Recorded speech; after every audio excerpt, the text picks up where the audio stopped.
ঢাকাই সিনেমার first lady বলা হতো তাকে। তবে তিনি আলোচনায় ছিলেন কম, অভিনয়ে ছিলেন অমলিন। প্রেমের কারণে ধর্ম বদলে হয়েছেন পরিবার ও সমাজ থেকে নির্বাসিত। মুক্তিযুদ্ধে বিশেষ অবদান রাখলেও স্বাধীন বাংলাদেশে পাননি প্রাপ্য সম্মান। বায়োগ্রাফে আজকে গল্পের চরিত্র বাংলা অভিনয় জগতের এক নীরব কিংবদন্তি অভিনয়শিল্পী সুমিতা দেবী। ১৯৩৬ সালের ৫ ফেব্রুয়ারি মানিকগঞ্জে জন্মগ্রহণ করেন সুমিতা দেবী। ১৯৫০ সালে সাম্প্রদায়িক দাঙ্গা শুরু হলে পরিবারের সঙ্গে তিনি কলকাতায় চলে যান। সেখানে অমূল্য লাহিড়ী নামক এক ব্যক্তিকে বিয়ে করলেও সেই সংসার তার বেশি দিন টেকেনি। ১৯৫৭ সালে ফের ঢাকায় ফিরে আসেন সুমিতা দেবী।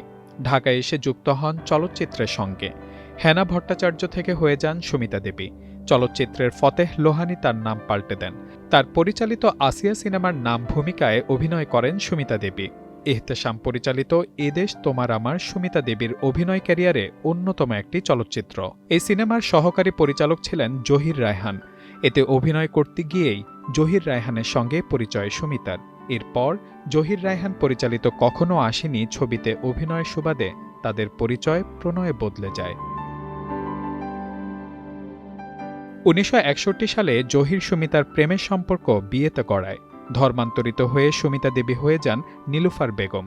তবে রূপালী পর্দায় তিনি সুমিতা দেবীই থেকে যান।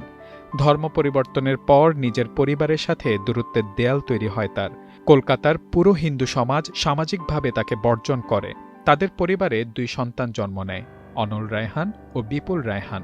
তারা দুজনেই বর্তমানে চলচ্চিত্রের সঙ্গে জড়িত। সুমিতা দেবী প্রধান চরিত্রে ৫০টির বেশি সিনেমায় অভিনয় করেন। এছাড়া পার্শ্ব চরিত্রের অভিনয় করেন শতাধিক সিনেমায়। ঢাকায় সিনেমার পাশাপাশি তিনি বেশ কয়েকটি উর্দু সিনেমাতেও অভিনয় করেছিলেন। প্রযোজক হিসেবেও নাম লিখিয়েছিলেন সুমিতা। ১৯৭১ সালের মহান মুক্তিযুদ্ধে অংশ নেন সুমিতা দেবী। ভারতে আশ্রয় নেওয়া শিল্পীদের সঙ্গে নাটক করতেন তিনি। সেসব নাটক থেকে আসা টাকা মুক্তিযোদ্ধাদের কল্যাণে জমা দিতেন। স্বাধীন বাংলা বেতার কেন্দ্রের নানা অনুষ্ঠানেও তার ছিল সরব পদচারণা।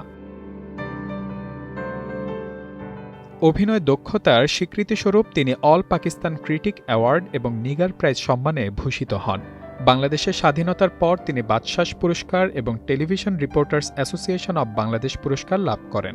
কিন্তু মুক্তিযুদ্ধে গুরুত্বপূর্ণ অবদান রাখা এই গুণী শিল্পীকে ২১ পদক কিংবা স্বাধীনতা পদকে সম্মানিত করা হয়নি। এমনকি বাংলাদেশ বেতার, টেলিভিশন কিংবা এফডিসিও তাকে সেভাবে মনে রাখেনি। তিনি ২০০৪ সালের ৬ জানুয়ারি শেষ নিঃশ্বাস ত্যাগ করেন। তাকে মিরপুর শহীদ বুদ্ধিজীবী কবরস্থানে রাষ্ট্রীয় মর্যাদায় সমাহিত করা হয়। ব্যক্তিজীবনে সংযমী ও আড়ালপ্রিয় হলেও পর্দায় তিনি ছিলেন প্রবলভাবে উপস্থিত, গভীর ও বিশ্বাসযোগ্য। চুপচাপ কাজ করে গেছেন, অথচ বাংলা চলচ্চিত্রের ইতিহাসে রেখে গেছেন গভীর ছাপ। বাংলা অভিনয় ইতিহাসে সুমিতা দেবী কেবল একজন অভিনেত্রী নন, তিনি এক অনিবার্য অধ্যায়।